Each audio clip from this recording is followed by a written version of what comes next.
If this is your first video with me, I invite you to subscribe to my channel and head over to katherinepooler.com so you can get on my newsletter list. You'll get weekly project inspiration by email.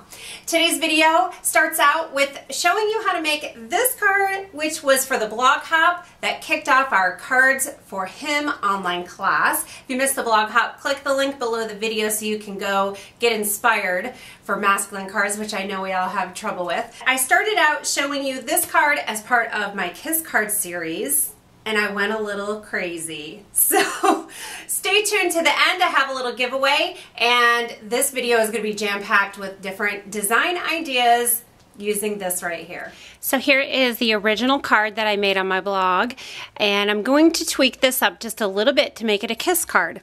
And usually my Kiss cards start with 3 sheets of paper. We are going to score at 5.5 on 2 of them. And then we'll take those 2, and at the same time we can cut it in half. So at 4 1/4, I'm just going to cut it. And this will make 4 card bases, because you know, when you're making simple cards and you're doing it for a purpose and you want to get a bunch made, you may as well make a bunch at the same time. Sometimes it's all about the art and getting inky and messy and having a ball, but sometimes we just need to make a bunch of cards. So the next piece we're going to cut at 4. And then stack these and cut this at, you know what? Normally I would cut it at 4 1/4, but I'm going to do a little bit something different. I'm going to cut them at 5.5. Now the first step in making this slanted cut on the top layer is to just put your cardstock into the paper cutter and make a diagonal cut.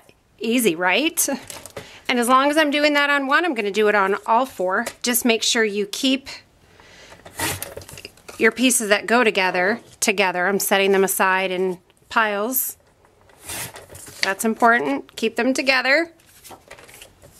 Okay, all 4 are done. I'm going to go over this with my bone folder to make sure it's laying down pretty flat. And then I'm going to take the small piece and I'm going to line it up on that bottom of my cardstock, or my card base, and I'm going to move it so that it's just down a little bit, because I'm going to take a pencil and draw a line here. And I moved it down so that when I adhere this, it's going to be right over that pencil line. Now, of course, I can erase that, obviously. If I erase it and it makes a mess, well, now it's going to be covered. So for this type of card layout, I wanted to show you a couple different design ideas. So I pulled some stamp sets from my stash that have some graphic designs. The first one I used was this. This is a Hero Art stamp set, and I absolutely love this graphic stamp right here, and that is really where the whole idea for this card came. I also have this. I thought some flowers would be fun. This Some Odd Girl stamp, and a PTI stamp set with a bunch of just different graphic patterns. So I thought it would be fun to show you some different colors and pattern ideas. I've decided to use these 2 stamps, and I'm not sure if I want to go with a softer look or a bold look, so I'm going to stamp 2 on my scratch paper and see which one I like the best. These 2 yellows look really similar on this scratch paper, so I'm not sure it's really going to matter. I think I'm going to go with the bolder. But isn't that fun? It looks like a little sunflower. So I'm just going to use this pencil line and line up my flowers.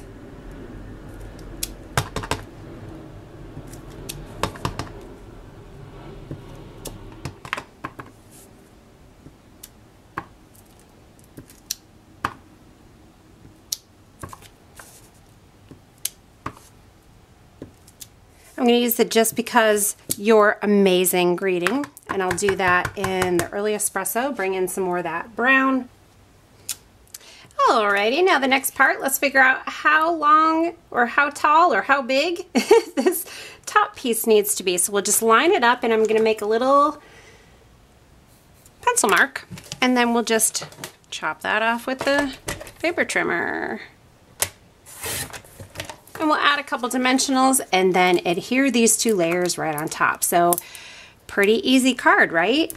And the first one I did more layering, so this is even more clean and simple than my first one. There, what do you think? I I think it came out adorable. So let's grab the first one again, and you can see I cut my white, this layer that was stamped on, down to 4 by 5 1/4, and then I did the exact same thing I did on here. I just cut off about another inch off the top. You can also just measure it and see, okay, I need an inch, so I'll just cut an inch off the top here. So it's a pretty easy layout. Now let's stamp a couple more just for fun. I'm going to use the Studio Calico Color Theory Orange and Blue for this one. And I'm going to do this LOL Dude.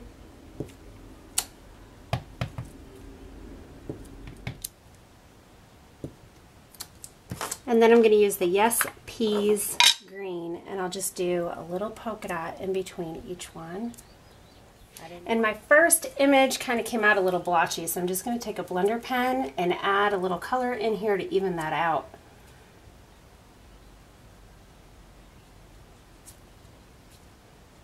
I added Dude to my layer, and it's looking a little tiny bit naked, so I'm just going to add a couple polka dots here. And then again, I'll take my piece, line it up, and then I'm going to cut it with my paper cutter and assemble the card. So I'm trying to keep this simple because this is a kiss card, right? But sometimes I get a little excited and inspired, and that's exactly what's happening now. Now, I am definitely diverting a little bit from my normal kiss card. I can't help myself. This is still going to be simple, but we'll show you how to add a technique to this idea. I just have obviously a background stamp, and I'm going to add my card base, the whole thing right on here, and I'm going to press that down, transferring that Versamark. And I have this beautiful Versamarked filigree leaves, and I think it's Leaves and Flowers by Hero Arts. And then I'm going to add some clear embossing powder, and then of course we'll heat it and we'll get a beautiful clear embossed background. I wonder if you can guess what I'm going to do with this. Heating just takes a minute or two. You're going to watch it for that powder to turn shiny, and then you know it's all done. So when I turn it in the light, I'm hoping you can see that. Right down in the corner there, it's getting nice and shiny, so you're just going to look for that to happen over the entire piece. I have some Distress inks here. I have Spice Marmalade, Peacock Feathers, and Mowed Lawn, some of my favorite colors. And I'm going to do some inking, Clear Emboss Resist. I'm just going to start in the upper corner, and my touch is pretty light, and that helps with not getting big splotches on here. Now, of course, most of this is going to be covered up.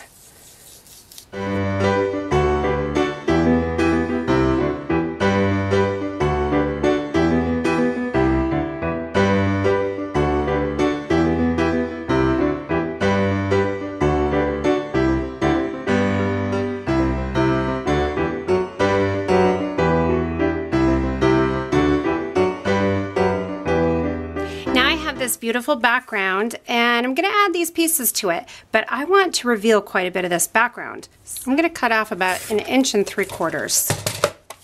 I'll add a greeting. I'm going to do a greeting from Penny Black. It's a Special Wishes, and what a wonderful day. Here's the end product with our Clear Emboss Resist one, and we have one more that we're going to do.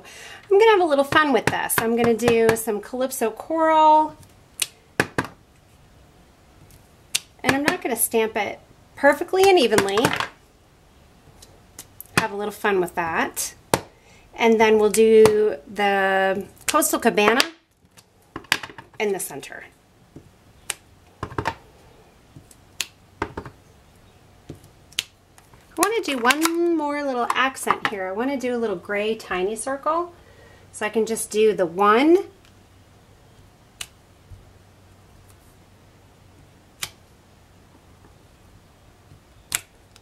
and the greeting, we'll do a happy birthday, and then we'll... Here's the finished product. I had a couple smudge marks here, so I pulled out some old black rhinestones that I had from a couple years ago on a Halloween project. If you have clear rhinestones and Copic markers or Sharpies, you can color your own rhinestones custom any way you want. So here's all 5, same exact layout, different stamps and designs. Leave me a comment below on YouTube and let me know which one of these is your favorite and what other kind of design ideas might you try. I will choose one comment by random and send all 5 cards to that one person. So I can't wait to see what your thoughts are and what you think about this project. Thanks so much for watching. Have a great day.